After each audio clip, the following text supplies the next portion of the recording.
আসসালামু আলাইকুম বন্ধুরা। আম, জাম, কলা, কাঁঠালের মতো হাজারো সুমিষ্ট ফলের সমারোহ আমাদের এই বাংলাদেশ। অথচ যারা ডায়াবেটিক্সের রোগী তাদেরকে এই নিয়ামতগুলো থেকে বঞ্চিত রাখা হয়।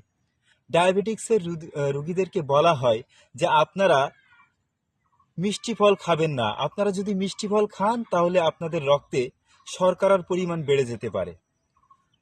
আসলেই কি মিষ্টি ফল খেলে রক্তে শর্করার পরিমাণ বেড়ে যায়?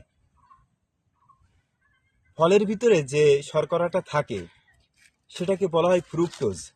আর ফ্রুক্টোজ হলো সহজেই শরীরের সাথে মিশে যায় এমন ধরনের শর্করা। শর্করার অনেক প্রকারভেদ আছে: গ্লুকোজ, সুক্রোজ, ল্যাকটোজ, ফ্রুক্টোজ। রক্তে শর্করার পরিমাণ বৃদ্ধি না করে এই ফ্রুক্টোজ সরাসরি লিভারে যেয়ে এনজাইম তৈরিতে সহায়তা করে।